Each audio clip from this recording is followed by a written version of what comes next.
Condensation, sublimation, एक तो हम लोगों ने जो क्या कहते हैं सब्सटेंसेस हैं, जो मैटर है वो एक फॉर्म से दूसरे फॉर्म में कैसे चेंज हो रहा है। अच्छा, मैं ये बोलूंगा, अगर मैं थोड़ा सा I am working on it, मैं इस पर काम कर रहा हूँ कि मैं हिंदी के भी जो शब्दावली है उसको ज्यादा और मजबूत करूँ। तो फिलहाल आप मेरी कोई मदद कर सकते होंगे बीच में, जहां लगता है कि हाँ मेरे मैं फंस रहा हूँ हिंदी के शब्दावली के लिए, कृपया करिएगा। अनुराग सर, जब आप भी हैं अगर क्लास में तो you can also help me. जी बिल्कुल। ठीक है। तो मुझे किसी ने उस दिन पूछा था कि ड्राई आइज के ये यूजेस क्या क्या है, किसी ने कुछ देखा था उसके बाद जाके? क्योंकि सबसे ज्यादा इंपॉर्टेंट है, मैंने बोला था क्यूरोसिटी इज वेरी इंपॉर्टेंट, तो किसी ने ऐसा कोई हमारा एस्पिरेंट था जिसने जाके खुद सर्च किया हो कि CO2 की क्या क्या यूजेस है ड्राई आइज के साथ? सर इसका इसका बहुत ही यूज है सर। ये जैसे एनिमल सीमेंट्स को रखते हैं ड्राई आइस में, और ड्राई आइस का use as a stage show stage programme में होते हैं, और सबसे कूलेस्ट सब्सटेंस है। तो ये ज्यादातर इसका मेडिसिन पर्पस के लिए, वैक्सीन वगैरह रखने के लिए यूज हो सकते हैं लॉन्ग टर्म। इसको मैं समेशन में कहूँ, आपकी बात बिल्कुल सही है, जो समेशन में ये है कूलिंग एजेंट की तरह यूज होता है। ये जो टेम्परेचर है बड़ा मेंटेन रखता है, अगर उसको टेम्परेचर डाउन कर दिया जाए यानी कि ठंड कर दी जाए और वहां CO2 का एनवायरमेंट यानी कि ड्राई आइस का बना दिया जाए, तो ये कूलिंग एजेंट की तरह काम करता है, जैसा आप बता रहे हैं। जैसे कि एग्स या फिर सीमेंट को प्रिजर्व करने के लिए भी यूज होता है, इंडस्ट्रियल यूज है जहां भी कूलिंग एजेंट यूज होता है, मेटलर्जिकल इंडस्ट्री में यूज होता है, और मैंने बताया था अग्निशमन, वो तो आपको कॉमन यूज पता ही है डेली लाइफ में। एक कभी देखा है आपने स्टेज वगैरह पे फॉग रिलीज करते हैं, धुआं सा करते हैं, वो भी ड्राई आइस यूज करते हैं वहां पर, एक स्मोकी इफेक्ट देने को, एक धुएं वाला या स्मोक का इफेक्ट देने के लिए यूज करते हैं। कभी देखा होगा अगर आपने किसी इवेंट में या किसी डांसिंग इवेंट अभी में। सब तो स्ट्रीट फूड से पे भी इसका यूज कर रहा है, कैसे? एज मीन्स वो शो ऑफ करने के कारण कोई भी फूड को उसमें डिप करके और खाने के लिए, जैसे फायर पान को आग लगा के खाना, अच्छा, ड्राई आइस का यूज हो रहा है। मैं गया था एक फेस्टिवल में, वहां पे देखा था खारघर में, मुंबई में। तो राइट, फायर पान में यूज होता है, राइट, ठीक है। तो अब हम किसी को कोई क्वेश्चन हो या उसने पूछना हो तो दे कैन आस्क। एक्चुअली मैं ये वो शेयर करना भूल गया था आपको, मैं शेयर नहीं कर पाया था। हेलो?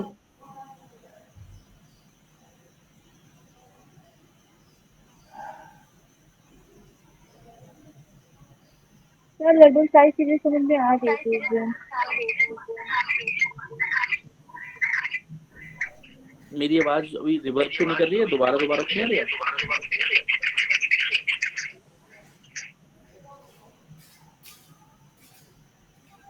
ओके, कोई भी नहीं। तो अब हम स्टार्ट करेंगे। दूसरा चैप्टर हमारा है, दूसरा चैप्टर है हमारे पास कि क्या हमारे आसपास के पदार्थ शुद्ध हैं? Is matter around us pure?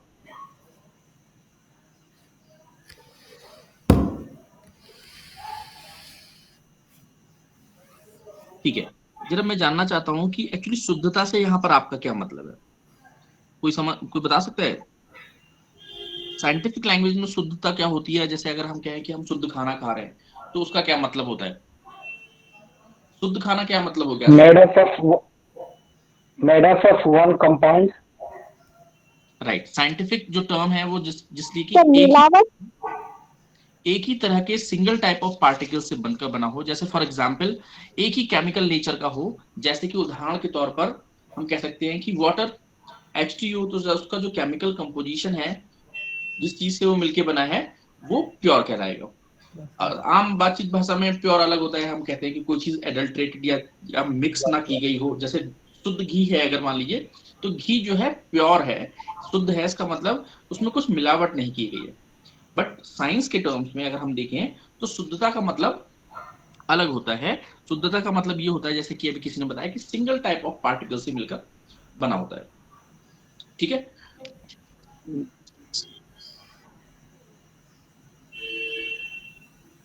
हाँ, जरा एक मिनट स्क्रीन पर देखते रहिएगा। तो हम सबसे पहला टर्म पढ़ेंगे, प्योर सब्सटेंस। यानी कि शुद्ध पदार्थ।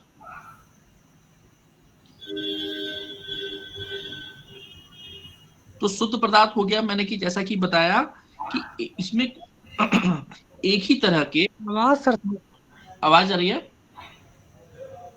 सर आवाज यस सर सर। सही से नहीं आ रही। मतलब क्या रिपीट हो रही है? नहीं सर, सही है आवाज नो आपका। सर सही आ रही है आवाज। आवाज आ रही हो? आप अपना नेटवर्क चेक करिए। हाँ रोहित, एक बार उसको डिस्कनेक्ट करके कनेक्ट कर लो एक बार। ठीक है। तो अगर हम वैज्ञानिक किसी पदार्थ को शुद्ध कहता है, इसका मतलब ये हो गया कि पदार्थ में मौजूद सभी कण, मैं थोड़ा सा पढ़ रहा हूं उसको, सभी कण समान रासायनिक प्रकृति के हैं, यानी कि सेम केमिकल कंपोजिशन के हैं। इसका ये मतलब होता है। ठीक है,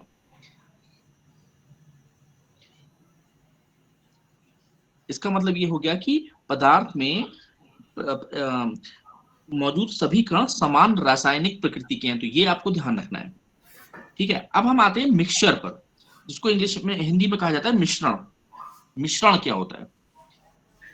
प्लीज, मैंने जैसा कि कहा है कि ये बेसिक क्लास को हम ज्यादा इंटरेक्टिव रखेंगे, या कोई भी क्लास को, तो प्लीज बोलते रहिएगा जहां जरूरत पड़े, तो मैं जब पूछूंगा तो बताइएगा। मिक्सर क्या होता है, कोई बता सकता है? मिक्सचर सर दूध है ना, टू और मिक्सचर मोर है, कंपाउंड इसमें जल जैसा प्रोटीन दो या दो से अधिक पदार्थों का पदार्थ। मतलब मिलना सर। Very good. मिक्सचर होता है दो से दो, जैसे मान लो मैंने पानी में अगर चीनी डाला, तो क्या कह सकता हूँ कि मिश्रण है? क्योंकि यस सर। जो शुगर है, मांगी मिश्रण होगा।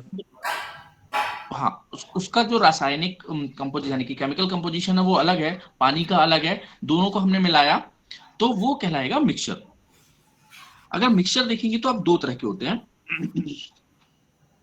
Heterogeneous, homogeneous. राइट। इसको हिंदी संतृप्त में, और संतृप्त। राइट, मैंने भी पढ़ा है इसको, संतृप्त और असंतृप्त। ठीक है ना? अगर हम मिक्सचर देखें,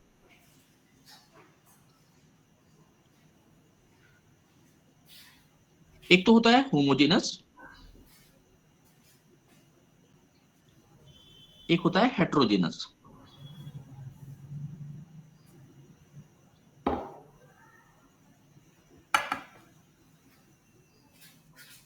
संतृप्त और असंतृप्त। अब संतृप्त मिक्सचर कौन सा होगा, संतृप्त मिश्रण कौन सा होगा जो कि पूरी तरह से घुलकर एक हो जाए, यानी कि वो यूनिफॉर्मली मिल जाए, जिसमें कि कोई बाउंड्री ऑफ सेपरेशन ना हो। जैसे कि मान लो मैंने पानी में चीनी मिलाया, तो जो ये मिलकर तैयार होगा सॉल्यूशन, सॉल्यूशन को विलियन बोलते हैं ना? Yes sir. Yes sir. तो जो ये मिलेगा, तो क्या आप जब आप उसको घोल देंगे तो आप उसको बता सकते हैं कि नहीं, एक सेकेंड, होमोजीनियस मिक्सचर को ही संतृप्त बोलते हैं? श्योर? आप सर देख लो ना, वो पीडीएफ में तो होगा। राइट। क्योंकि ये संतृप्त और असंतृप्त तो मुझे लग रहा है सैचुरेटेड और अनसैचुरेटेड को बोलते हैं। यस यस सर, यस मुझे सर, भी यही लगा, सैचुरेटेड एंड सैचुरेटेड और अनसैचुरेटेड। अनसैचुरेटेड। सर वो समांगी और विषमांगी वाला होता है ना? यस सर, ये सही बोली, समांगी और विषमांगी जो है। जी, समांगिक जैसे और सर असमांगिक होता है, यानी कि समांगिक का मतलब हो गया होमोजेनस और असमांगिक का मतलब हो गया हेट्रोजेनस। एक्चुअल में आपको एक टर्म, थोड़े से इंग्लिश के टर्म्स भी थोड़े थोड़े आपको इस तरह से पता होना चाहिए, बहुत हेल्प करेंगे आपको। होमो मतलब होता है सेम। संतृप्त सर गैस का होगा, ये सर सही कह रही हैं। देखो, मैं एक्चुअली जब मैं बोल रहा था तो किसी बच्चे ने बोल दिया संतृप्त, तो मैं थोड़ा सा कंफ्यूज हो गया। संतृप्त का मतलब होता है सैचुरेटेड। मैं अभी आऊंगा उस पर, वो एक्चुअली वो आगे का टॉपिक है। फिलहाल मैं मिक्सचर दो तरह के होते हैं, होमोजेनस और हेट्रोजेनस। मैं तुम्हें बताना चाह रहा हूँ कुछ इंग्लिश के दो चार टर्म्स पर कमांड जरूर कीजिएगा, जिनको रूट वर्ड्स बोलते हैं हम लोग। होमो का मतलब होता है सेम, हेट्रो का मतलब होता है डिफरेंट। अब जब चीनी पानी में मिली, ये पानी है और ये चीनी है, तो जब मिल जाएगा तो ये बेसिकली होमोजेनस मिक्सचर बन जाएगा, समांगिक। क्योंकि आप उसमें चीनी और चीनी को मतलब और पानी को बेसिकली डिफरेंट नहीं कर सकते, यूनिफॉर्मली बेसिकली मिल जाता है, उनके अंदर बाउंड्री ऑफ सेपरेशन नहीं होता है। अगर वहीं आप देखेंगे कि वहीं आप पानी में बालू, मान लीजिए सैंड मिला दे, बालू, या फिर चाय पत्ती मिला दे, टी लीफ, तो क्या वो पूरी तरह से घुलेगा? नहीं सर। नहीं सर, वो विस्मांगी मिश्रण हो नो जाएगा। सर। कंफ्यूजन मत रखिएगा, सॉरी फॉर दिस, कि वो एक्चुअली टर्म्स को हिंदी में करने के चक्कर में थोड़ा सा कंफ्यूजन नहीं होना चाहिए। तो होमोजेनस हो गया समांगिक, हेटेरोजेनस हो गया असमांगिक। अब हेटेरोजेनस मिक्सचर जैसे कि ये है, पानी में हमने सैंड मिलाया या टी लीफ मिलाया, वो पूरी तरह से घुलेगा ही नहीं, इसका मतलब वो पूरी तरह से यूनिफॉर्मली मिक्स नहीं होता है, ठीक है। उसके अंदर बाउंड्री ऑफ सेपरेशन, यानी कि उसके अंतर आप कर सकते हो कि ये बालू है, ये पानी है, बाउंड्री ऑफ सेपरेशंस विजिबल होते हैं, दिख पाते हैं आपको, आपकी नेकेड आई से आराम से खुली आंखों से आप देख सकते हो कि ये सैंड है, ये वो है, ठीक है। अच्छा, जैसे मुझे अब मैं आपसे एग्जांपल पूछ रहा हूं, उदाहरण के तौर पे, ये पानी है और मैंने इसमें इंक मिलाया है, स्याही, बता सकता है मुझे ये किस तरह का मिक्सचर बनेगा? होमोजेनियस। होमोजीनस। होमोजेनस। होमोजेनस। ये कैसा मिक्सचर बनेगा? होमोजेनस, समांगिक मिक्सचर बनेगा, ठीक है ना। अब हेटेरोजेनस के एग्जांपल भी कम कर चुके हैं और होमोजेनस एग्जांपल भी कर चुके हैं। मान लीजिए ब्लड में मेरे को ग्लूकोज दिया जाता है, तो जो ब्लड और ग्लूकोज का मिक्सचर होगा वो क्या होगा? होमोजेनस या हेटेरोजेनस? होमोजीनस। होमोजेनस। वेरी। अब हम बात करते हैं सॉल्यूशन की। सॉल्यूशन को बोलते हैं विलयन।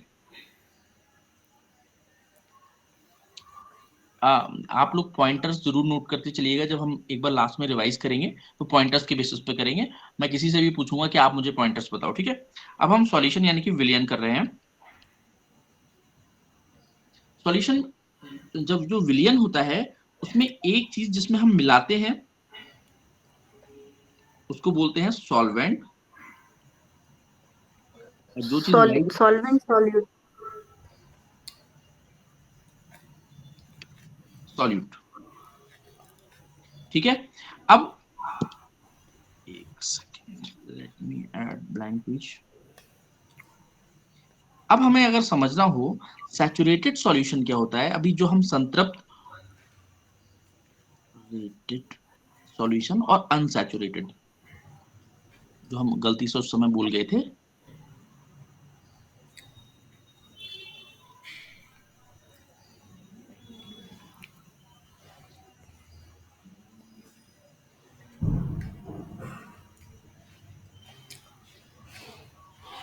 और ये हो गया असंतृप्त विलयन।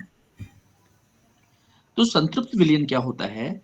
जब उससे ज्यादा कुछ और घुलने की क्षमता ना हो। सैचुरेटेड का इंग्लिश में मतलब भी यही होता है कि जब कोई चीज, आप सपोज पानी में चीनी डाला, आपने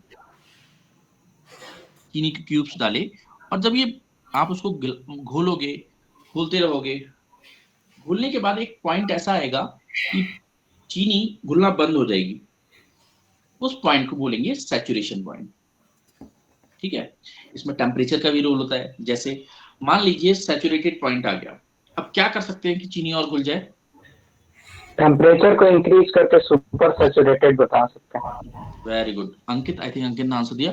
अंकित बहुत अच्छा बताया आपने। जैसे कि हम पानी अगर आप घुल दो, उसके बाद हम और अगर टेम्परेचर बढ़ाएंगे तो उसके बेसिकली मॉलिक्यूल्स आसानी से फिर ब्रेक हो सकते हैं और पानी में फिर से मिल सकते हैं, ठीक है। उसी को बोलते हैं, जैसे हम सीरा बनाते हैं घर में, कभी अब ये गुलाब जामुन के लिए कुछ मिठाई स्वीट्स बनाने के लिए यूजुअली यूज किया जाता है सब सीरा, मुझे बता रहे हैं। क्या अंकित, थोड़ा सा हल्के बोलो। स्वीट्स बनाने के लिए यूज करते हैं, और सीरा को टेम्परेचर मतलब टेम्परेचर बढ़ा के उसको ज्यादा उसमें घोलते रहते हैं, क्योंकि वो जो स्वीट्स जो है ना, तो उसमें इजीली वो जो सीरा है वो अंदर की तरफ जा सके, मतलब पूरा वो स्वीट्स थोड़ा हेवी हो जाए, मिठाई बनाने वाले कैसे गाँव में राइट, मतलब एक तरह से अगर हम साइंटिफिकली अगर उसको देखेंगे वैज्ञानिक रूप से, तो मतलब जो उसके पार्टिकल्स हैं शुगर के जब ब्रेक होंगे और वो वाटर मॉलिक्यूल्स के साथ मिल सके, तभी तो होमोजेनस मिक्सचर बनेगा। तो अब हम सॉल्यूशन की बात करें तो सॉल्यूशन की कुछ प्रॉपर्टीज को जरा ध्यान देंगे। देखिए, पहला तो जो सॉल्यूशन होता है वो कैसा होता है, होमोजेनस यानी कि समांगिक।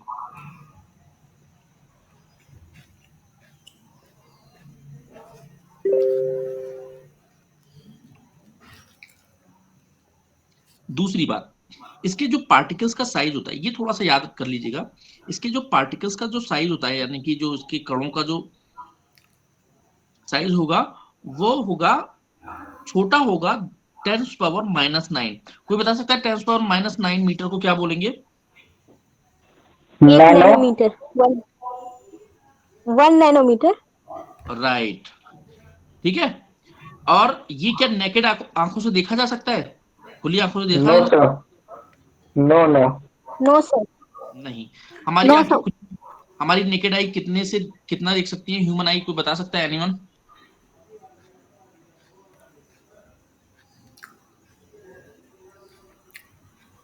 कोई हमारी जैसे हमारी देखने की जो क्षमता है, हमारी आई का परसेप्शन है, वो कितना विजन देख सकती है, कितने छोटे पार्टिकल्स को देख सकती है? आई थिंक मिली या माइक्रो। माइक्रो देख सकती है। माइक्रो।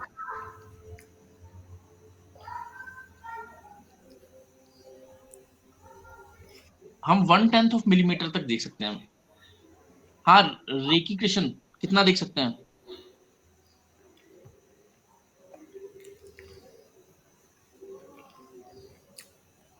ठीक है, हम 1 पॉइंट यानी कि 1/10 ऑफ मिलीमीटर को तक इजीली देख सकती है ह्यूमन आइज। ह्यूमन आइज जो देख सकती हैं दैट इज 0.1 mm। ठीक है, आगे बात करते हैं। तो हमने देखा कि ये होमोजेनस मिक्सचर होता है, पार्टिकल्स का साइज जो होता है लेस देन यानी कि स्मॉलर देन, मैंने लिखा नहीं है सॉरी,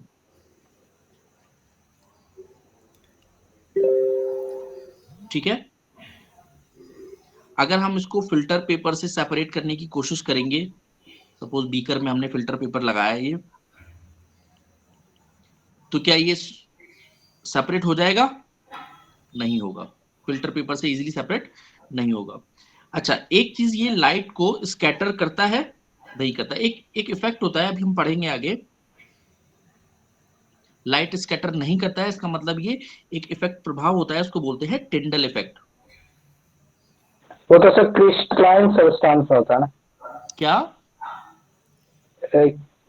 क्रिस्टलाइन सब्सटेंस होता है, 10⁻⁴ to 10⁻�6।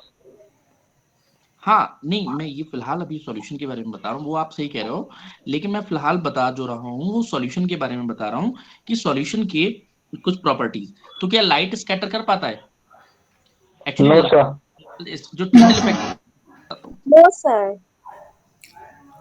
नहीं कर पाता है टिंडल इफेक्ट, लाइट स्कैटर, इसलिए मतलब टिंडल इफेक्ट शो नहीं करता है, ठीक है ना। इसका मतलब देखो, जैसे मान लो कोई सॉल्यूशन है, अगर हम उसे लाइट पास करें तो क्या हमें बीम ऑफ लाइट जाती हुई दिखाई देगी या नहीं देगी? एक एग्जांपल के लिए मैं आपको यहां पर लेके चलता हूं बुक पर। यहां पर इन्होंने एग्जांपल दिया हुआ है आपको, जैसे ये जो पहला है ये है कॉपर सल्फेट, और ये दूसरा जो है सिंपल वाटर और मिल्क का सॉल्यूशन है। अगर आप देखोगे तो ये जो है ये शो कर रहा है, सॉरी ये शो नहीं कर रहा है और ये शो कर रहा है।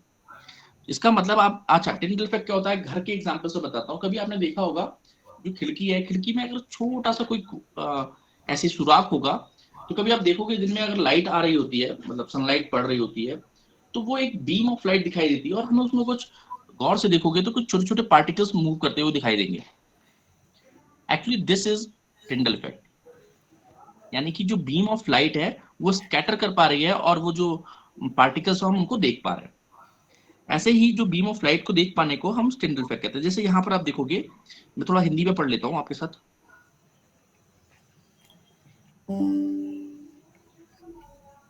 प्रकाश की किरण का फैलना टिंडल प्रभाव यानी कि टिंडल इफेक्ट कहा जाता है।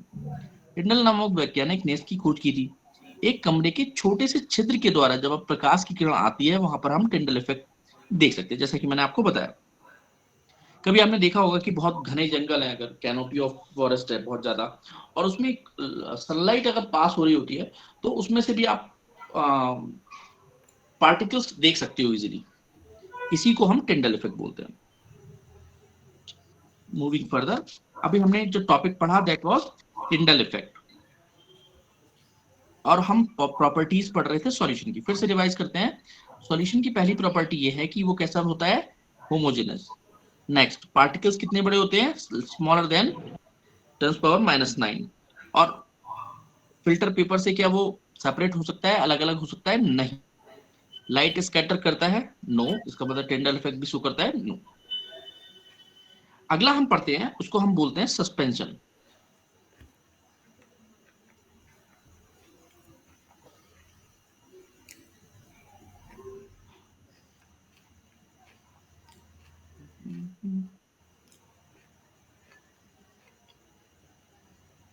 सस्पेंशन को हिंदी में बोला जाता है निलंबन।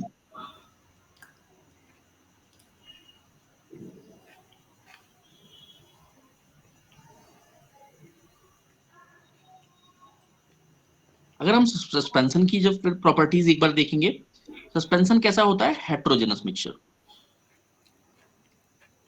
समांगिक।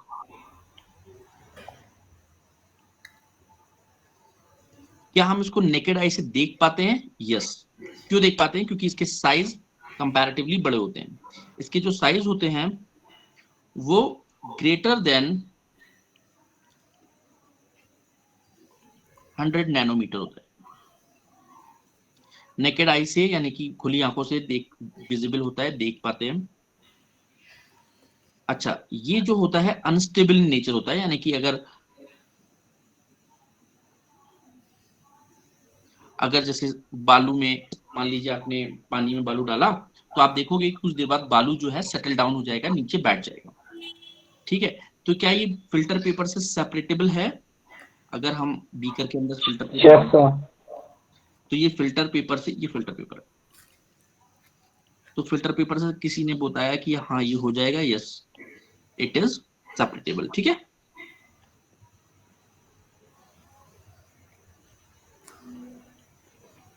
ठीक है, नेक्स्ट अब हमारा जो आता है दैट इज कोलॉइडल। इसको हिंदी में भी कोलॉइड ही बोलते हैं। तो पहला पढ़ा हमने सॉल्यूशन, फिर से रिवाइज कराता हूँ। सॉल्यूशन, देन हमने पढ़ा सस्पेंशन, जिसको कि हम बोल रहे हैं निलंबन, and third one is colloidal. Sir निलंबन के पॉइंट एक बार फिर से एक्सप्लेन कर दीजिए। ये हेट्रोजेनस मिक्सचर होता है। इसका मतलब इसमें आप अलग अलग पदार्थ, जो मिश्रण के वो सब्सटेंसेस है, उनको देख सकते हो। नेकेड आई से विजिबल होता है, आपको मेरी स्क्रीन पर शायद दिख रहा होगा। ग्रेटर देन 100 नैनोमीटर होते हैं पार्टिकल्स। अनस्टेबल मिक्सचर होता है, इसका मतलब अगर आप उसको रखोगे तो वो सेटल डाउन हो जाएगा, और फिल्टर पेपर से सेपरेटेबल है, ठीक है। नेक्स्ट करते हैं कोलॉइडल। फिर से ये क्या कैसा होता है, हेट्रोजेनस मिक्सचर होता है।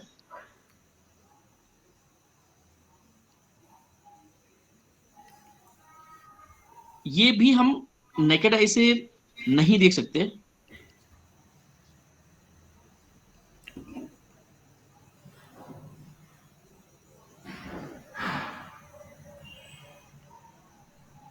इस पार्टिकल्स का जो साइज होता है वो होता है 1 नैनोमीटर से 100 नैनोमीटर।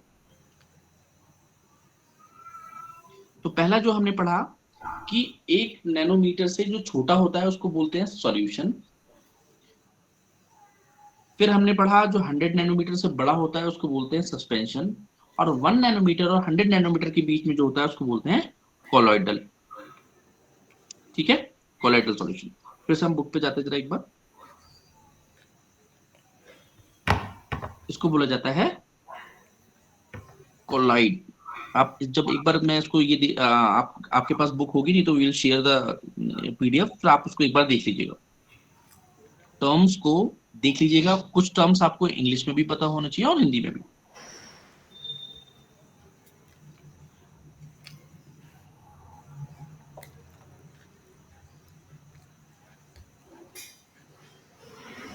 अब हम दो चीजें मैं आपको बताना चाहता हूँ। एक तो पूरी तरह से मिल जाने वाले लिक्विड होते हैं, उनको बोलते हैं हम मिसिबल लिक्विड्स, ऐसे द्रव जो पूरी तरह से मिल जाते हैं। मुझे उदाहरण देंगे। और एक होते हैं इमिसिबल, जो पूरी तरह से नहीं मिल पाते हैं।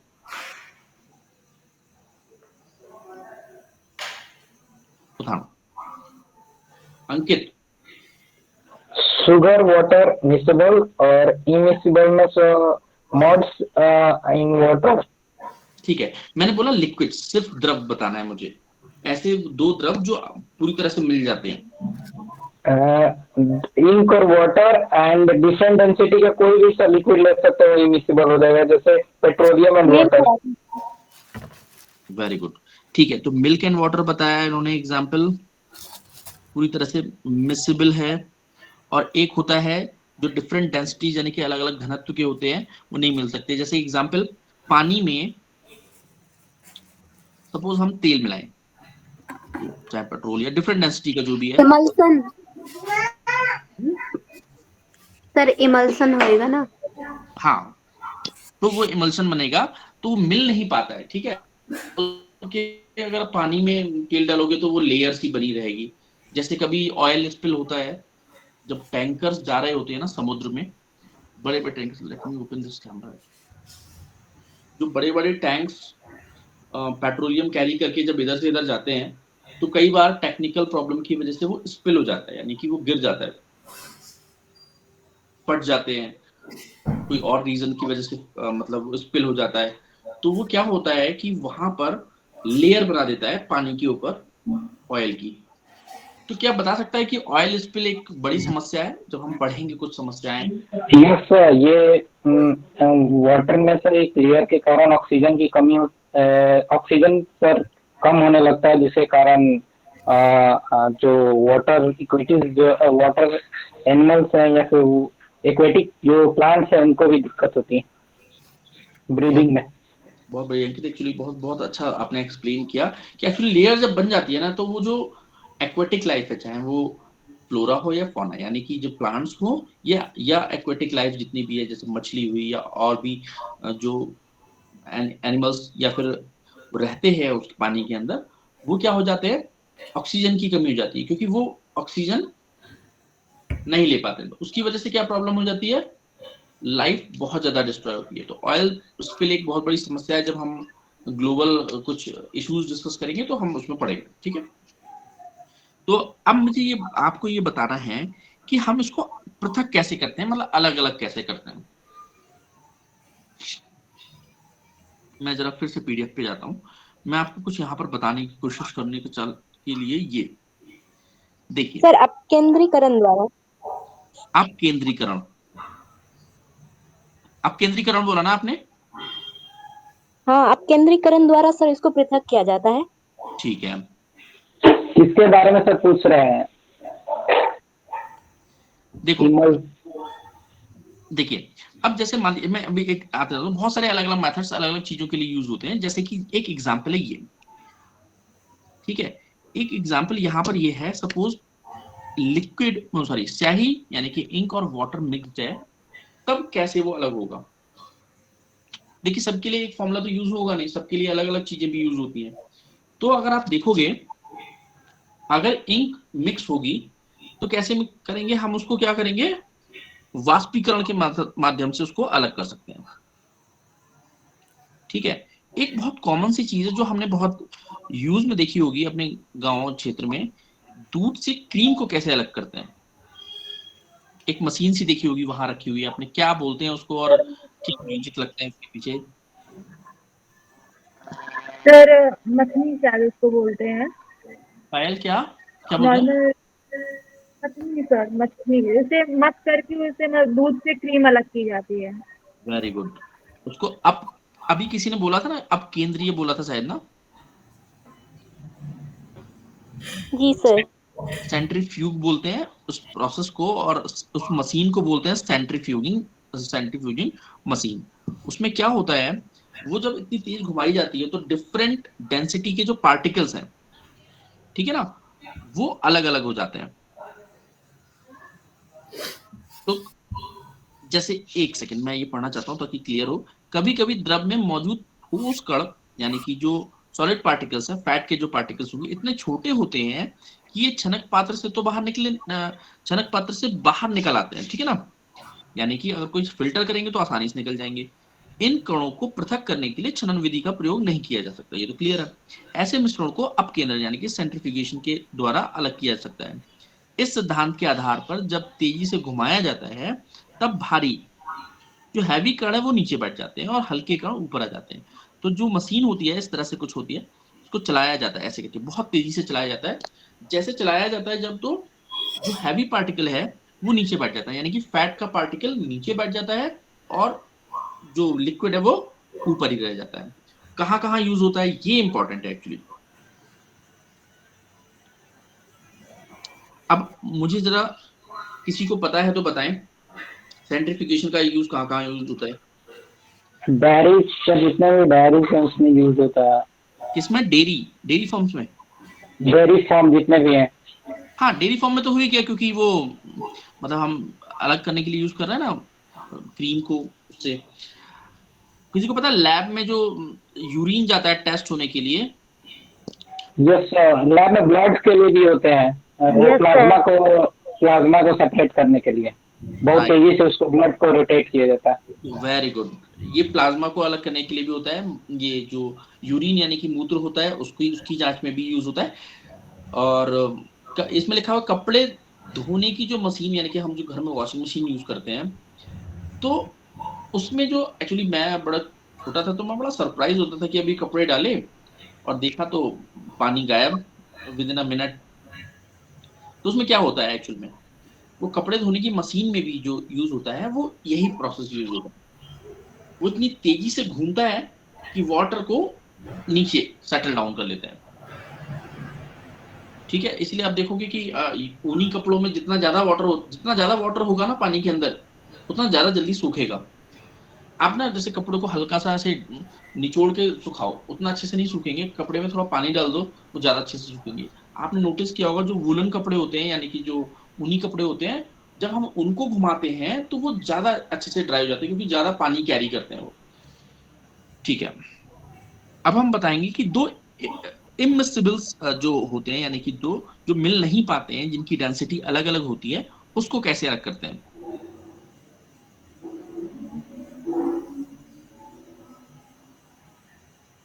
ठीक है, इसके लिए बहुत सारे अलग अलग प्रोसेस हैं। जैसे एक सब्लिमेशन, सब्लिमेशन उस दिन मैंने बताया था, कोई मुझे हिंदी में बता सकता है?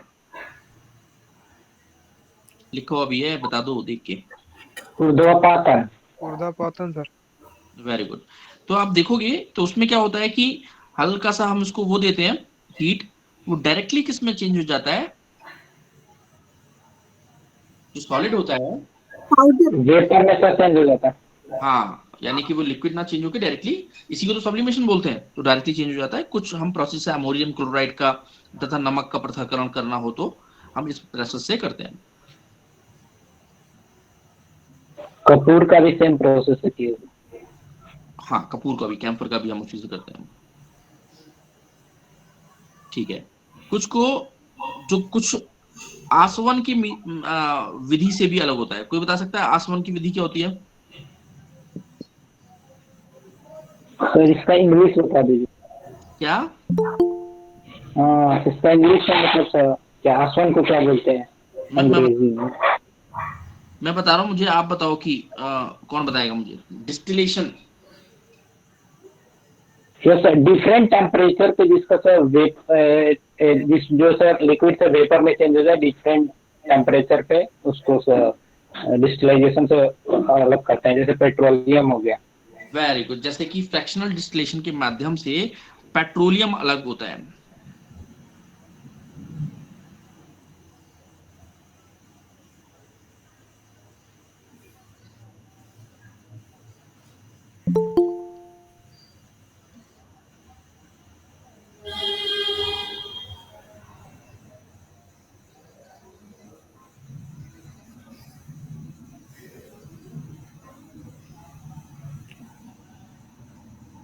आप देखोगे डिफरेंट डिफरेंट टेम्परेचर पर डिफरेंट डिफरेंट चीजें मिलती हैं जब हम इसमें पेट्रोलियम रिफाइन करते हैं।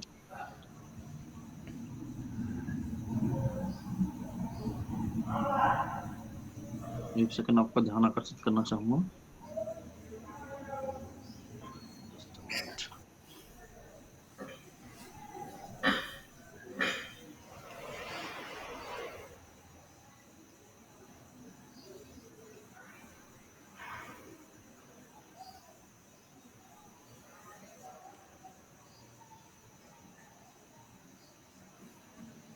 जैसे अगर आप ये दिख पा रहा होगा आपको स्क्रीन पर, देखिए जैसे इस तरह से क्या होता है कि ये जो दिख रही है आपको रेड कलर की, जिसमें oil is in head furnace, यहाँ से क्रूड ऑयल जाता है फर्नेस में, और डिफरेंट डिफरेंट टेम्परेचर पर अलग अलग चीजें अलग हो जाती है। जैसे कि फ्यूल ऑयल, डीजल अलग हो जाता है 300 डिग्री सेल्सियस पर, कैरोसिन अलग हो जाता है 200 डिग्री सेल्सियस पर, पेट्रोल हो जाता है 150 डिग्री सेल्सियस पर। उसके बाद देखोगे तो बहुत सारी गैसेस जैसे कि जो हम एलपीजी यूज करते हैं वो हमें मिल जाती है ब्यूटेन, प्रोपेन,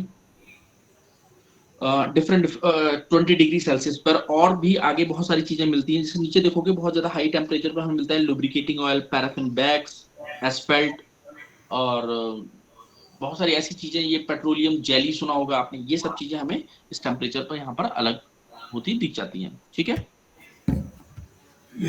अभी तक किसी को डाउट है? No sir. Okay,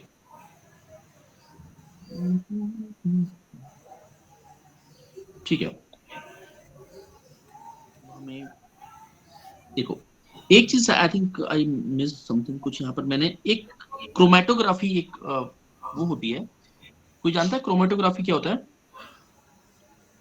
chromatography sir ink को, डिफरेंट कलर के इंक को सेपरेट किया जाता है, वही ना?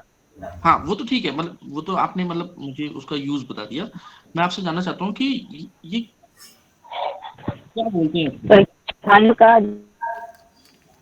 अगर आप देखोगे क्रोमा का जो मतलब होता है, क्रोमा का मतलब यही होता है,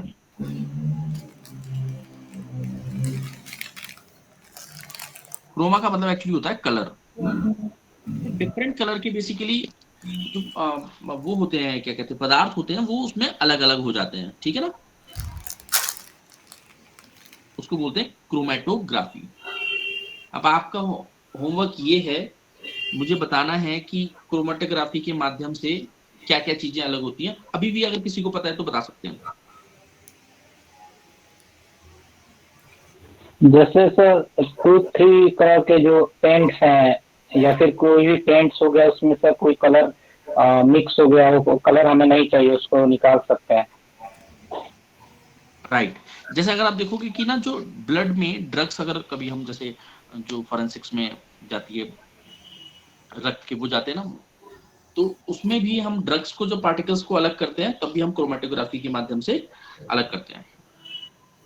ठीक है, और अब हमें एक बहुत इंपॉर्टेंट चीज पढ़नी है, इसको बोला जाता है फ्रैक्शनल डिस्टिलेशन का एक यूज है। मैं अभी थोड़ा सा मिस कर गया था इसलिए बीच में बता दिया। फ्रैक्शनल डिस्टिलेशन मतलब प्रभाजी आसवन। उसके यूजेस आपको बताया, एक तो मैंने पेट्रोलियम, एक बहुत इंपॉर्टेंट यूज है उसका, क्रायोजेनिक एयर बोलते हैं उसको, यानी कि जो एटमॉस्फेरिक एयर होती है उसके जो अलग अलग कॉन्स्टिट्यूएंट्स होते हैं, हम उसके अलग करते हैं, यानी कि वायु के घटकों को पृथक करते हैं, डिफरेंट। अब कैसे किया जाता है, मैं आपके सामने कुछ ये दिखा रहा हूं आपको।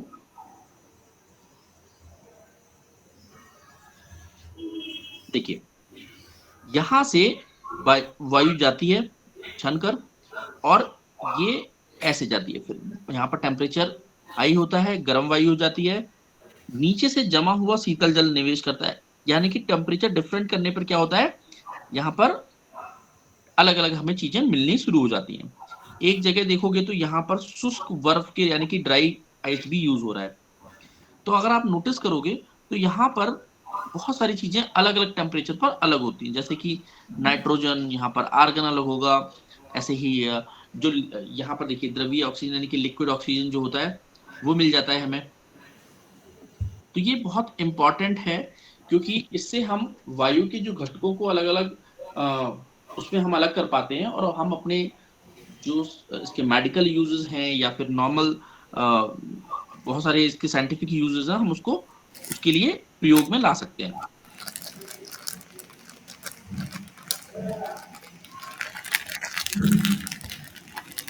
ठीक है, एक सेकंड देखिए।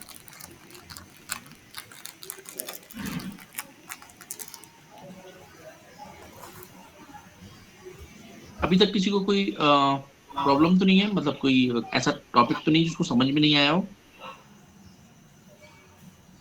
Sir no sir. ठीक है, अभी आज का होमवर्क इसमें क्या डिफरेंस है?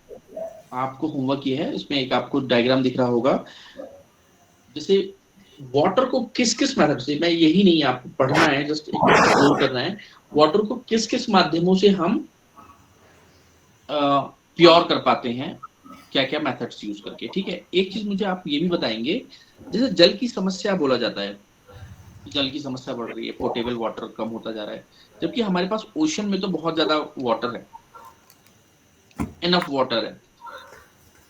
तो क्या ऐसा रीजन है कि वो हम उसको कंसीडर नहीं करते हैं कि भाई ओशन का वाटर भी हम यूज कर सकते हैं? क्या रीजन है? आपको दो काम करने हैं ये होमवर्क में।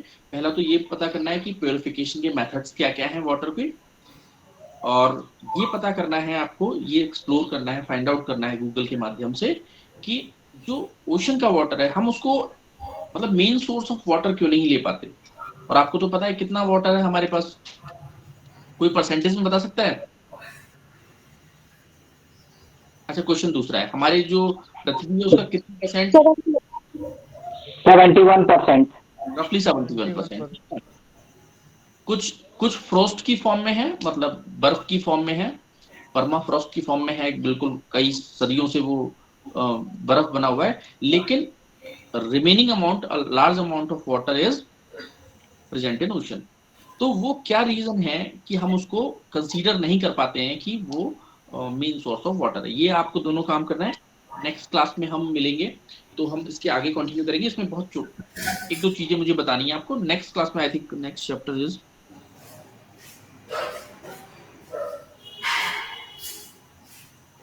अच्छा ये एक अच्छा टॉपिक है, एटम्स एंड मॉलिक्यूल्स, ये हम नेक्स्ट क्लास में पढ़ेंगे। ठीक है, अभी किसी को कोई डाउट है तो? सर क्वेश्चन फिर से रिपीट कर दीजिए। दो क्वेश्चंस हैं, वाटर की प्यूरिफाई करने की क्या क्या अलग माध्यम? सर आवाज नहीं आ रही है। वाटर, जल को करने के लिए क्या क्या माध्यम आजकल यूज होते हैं? ठीक है, प्योर करने के लिए, जैसे पहले बचपन में हमने देखा था क्लोरिफिकेशन यूज करते हैं, क्लोरीन डाल देते हैं, है ना, और फिजिकल मेथड से यूज होता है। आजकल आपने देखा होगा बहुत सामान्य हो गया, आरओ यूज होता है, तो क्या टेक्नोलॉजीज होती हैं, या फिर हम इंडस्ट्रियल लेवल पे जब वाटर को प्योर करते हैं तो क्या क्या माध्यम से तरीके से यूज होते हैं, ये आपको पता करना। सेकंड पता करना है कि भाई ये जो ओशन का वाटर है हम उसको मेन सोर्स ऑफ वाटर क्यों नहीं मानते। हम कहते हैं पानी की समस्या बढ़ती जा रही है, जबकि पानी तो बहुत है हमारे पास, 70% ऑफ द लैंड जो अर्थ है, सॉरी, वो वाटर है। तो क्या रीजन है? उसमें नमक है, नमक बहुत ज्यादा है, तो नमक भी हम फिल्टर कर सकते हैं बहुत सारे मेथड से, लेकिन क्यों नहीं कंसीडर करते हैं, ये आपको पता करना है। ठीक है, अभी किसी को कोई डाउट है दे कैन आस्क, पूछ सकते हैं। रेकी कृष्ण है?